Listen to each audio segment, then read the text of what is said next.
चतुर्थो अध्याय।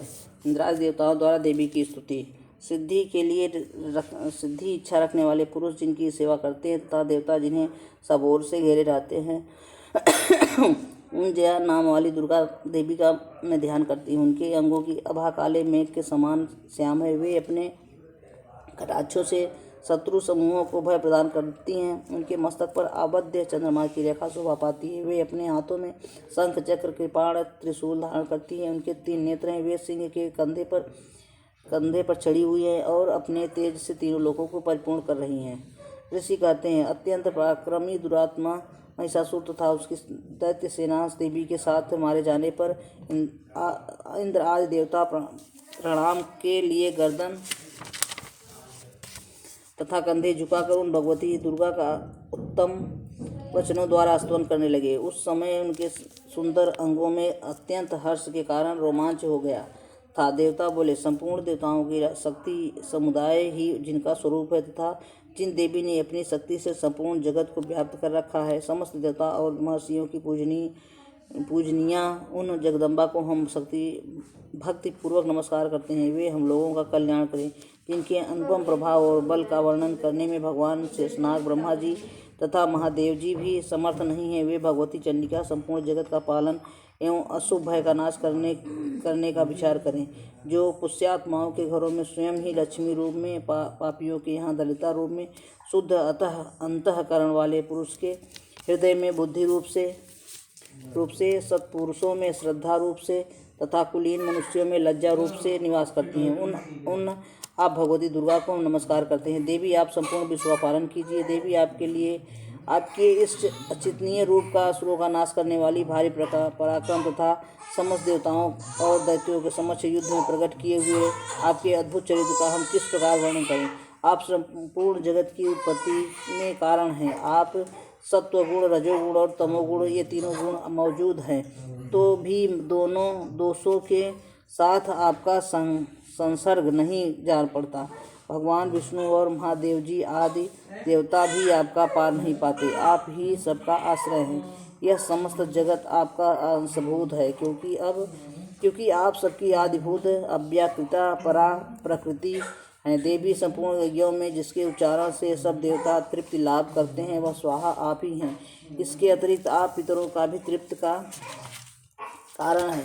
अतएव सब लोग आपको सुधा भी कहते हैं। देवी, जो मोक्ष की प्राप्ति साधन है, अचिंतनीय महाबल स्वरूपा हैं, समस्त दोषों से रहित जितेंद्रिय तत्वों को ही सार वस्तु मानने वाले तथा मोक्ष की अभिलाषा रखने वाले उनजन जिनका अभ्यास करते हैं वह भगवती परा विद्या आप ही हैं। आप शब्द स्वरूपा हैं। अत्यंत निर्मल श्रृंग वेद, यजुर्वेद तथा उद्गीत के मनोहर पदों के पाठ से युक्त सामवेद का भी आधार आप ही हैं। आप देवी त्रयी, तीनों वेद और भगवती 6 ऐश्वर्यों से युक्त हैं। इस विश्व उत्पत्ति एवं पालन के लिए आप ही वार्ता, खेती एवं आजीविका के रूप में प्रकट हुई हैं। आप संपूर्ण जगत की पीड़ा का नाश करने वाली हैं। देवी, जिससे समस्त शास्त्रों के सार ज्ञान होता है वह मेघा शक्ति आप ही हैं। हे दुर्गम भवसागर से पार करने वाली नौका रूप दुर्गा देवी भी आप ही हैं। आपकी कहीं भी आसक्ति नहीं है। कैटभ के शत्रु भगवान विष्णु के वक्षस्थल से एकमात्र निवास करने वाली भगवती लक्ष्मी तथा भगवान चंद्रशेखर द्वारा सम्मानित गौरी देवी भी आप ही हैं। आपका मुख मंद मुस्कान से शोभित निर्मल पूर्ण चंद्रमा के बिंब का अनुपम करने वाला और उत्तम सुवर्ण की मनोहर कांति से कमनीय है। तो भी उससे देखकर महिषासुर को क्रोध हुआ और सहसा उसने उस पर प्रहार कर दिया। यह बड़े आश्चर्य की बात है। देवी, वही मुख जब क्रोध से युक्त होने पर उदय काल के चंद्रमा की भांति लाल और तनी हुई भवों के कारण विकराल हो उठा, तब उसे देखकर जो महिषासुर के प्राण तुरंत नहीं निकल गए, यह उससे भी बढ़कर आश्चर्य की बात है। क्योंकि क्रोध में भरे हुए यमराज को देखकर भला कौन जीवित रह सकता है। देवी, आप प्रसन्न हो परमात्मा स्वरूप आपके प्रसन्न होने पर जगत अभ्युदय होता है और क्रोध में भर जाने पर तत्काल ही कितने कुलों का सर्वनाश कर डालती हैं। यह बात अभी अनुभव में आई है क्योंकि महिषासुर की यह विशाल सेना क्षण भर में आपके कोप से नष्ट हो गई। सदा अभ्युदय प्रदान करने वाली आप जिन पर प्रसन्न रहती हैं वे ही देश में सम्मानित हैं। उन्हीं को तथा वे ही आपके हष्ट पुष्ट स्त्री पुत्र और मृत्यु के साथ धन्य माने जाते हैं। देवी आपकी ही कृपा से पूर्ण आत्मा पुरुष प्रतिदिन अत्यंत श्रद्धापूर्वक सदा सब प्रकार के धर्मानुकूल कर्म करता है और उनके प्रभाव से सर्वलोक में जाता है। इसलिए आप तीनों लोकों में निश्चय ही मनोवांछित फल देने वाली हैं। माँ दुर्गे आप स्मरण करने पर सब प्राणियों की भय दूर कर हर लेती हैं और स्वयं स्वस्थ पुरुषों द्वारा चिंतन करने पर उन्हें परम कल्याणमयी बुद्धि प्रदान करती हैं। दुख दरिद्रता और भय हरने वाली देवी आपके सिवा दूसरा कौन है जिसका चित्त सबका उपकार करने के लिए सदा ही दयार्द रहता हो। देवी इन राक्षसों के मारने से संसार को सुख मिले तथा ये राक्षस चिरकाल तक नरक में रहने के लिए भले ही पाप करते रहे हों, इस समय संग्राम में मृत्यु को प्राप्त होकर स्वर्गलोक में जाएं। निश्चय ही यही सोचकर आप शत्रुओं का वध करती हैं। आप शत्रुओं पर शस्त्रों का प्रहार क्यों करती हैं? समस्त असुरों को दृष्टिपात्र मात्र से ही भस्म क्यों नहीं कर देती? इसमें एक रहस्य है। ये शत्रु भी हमारे शस्त्रों से पवित्र होकर उत्तम लोकों में जाए, इस प्रकार उनके प्रति भी आपका विचार अत्यंत उत्तम रहता है। खड्ग के तेज पुंज की भयंकर तृप्ति से तथा आपके त्रिशूल के अग्रभाग के घनीभूत प्रभा से चौधिया कर जो असुरों की आंखें फूट नहीं गई, उसमें कारण यही था कि वे मनोहर रश्मियों की युक्त चंद्रमा के समान आनंद प्रदान करने वाली आपके इस सुंदर मुख को दर्शन करते थे। देवी आपका शील दुराचारियों के बुरे बर्ताव को दूर करने वाला है। साथ ही यह रूप ऐसा है जो कभी चिंतन में भी नहीं आ सकता और जिसकी कभी दूसरों से तुलना भी नहीं हो सकती तथा आपका बल और पराक्रम तो उन दैत्यों का विनाश करने वाला है जो कभी देवताओं के पराक्रम को भी नष्ट कर चुके थे। इस प्रकार आपने शत्रुओं पर भी अपनी दया प्रकट की। वरदायिनी देवी आपके इस पराक्रम की किसके साथ तुलना हो सकती है तथा शत्रुओं को भय देने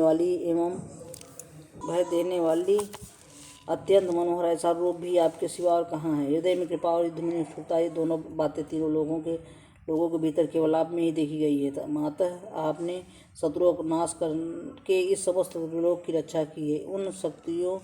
उन शत्रुओं को भी युद्ध भूमि में मारकर स्वर्ग लोक में पहुँचाया है तथा उन्मत्त दैत्यों से प्राप्त होने वाले महालोकों के भय को भी दूर कर दिया है। आपको हमारा नमस्कार है। देवी आप सूर्य से हमारी रक्षा करें, अंबिके आप खड्ग से हमारी रक्षा करें तथा घंटा की ध्वनि और धनुष की टंकार से भी हम लोगों की रक्षा करें। चंडिके पूर्व पश्चिम और दक्षिण दिशा में आप हमारी रक्षा करें तथा ईश्वरी अपने त्रिशूल को घुमाकर आप उत्तर दिशा में भी हमारी रक्षा करें। तीनों लोगों को आपके जो परम सुंदर एवं अत्यंत भयंकर रूप विचरते रहते हैं उनके द्वारा भी आप हमारी तथा इस भूलोक की रक्षा करें। अंबिके आपके कर पल्लों में शोभा पाने वाले खड्ग, शूल और गदा आदि जो अस्त्र हों उन सब के द्वारा आप सब ओर से हम लोगों की रक्षा करें। ऋषि कहते हैं, इस प्रकार जब देवताओं ने जगदम्बा दुर्गा की स्तुति की और नंदन वन के दिव्य पुष्पों एवं गंध चंदन आदि के द्वारा उनका पूजन किया, फिर सबने मिलकर जब भक्तिपूर्वक दिव्य धूपों की सुगंध निवेदन की, तब देवी ने प्रसन्न वंदन होकर प्रणाम करते हुए देवताओं से कहा। देवी बोली, देवताओं तुम सब लोग मुझसे जिस वस्तु की अभिलाषा रखते हो उससे मांगो। देवता बोले, भगवती हमारी सब इच्छा पूर्ण कर दी, अब कुछ भी बाकी नहीं है, क्योंकि हमारा यह शत्रु महिषासुर भी मारा गया।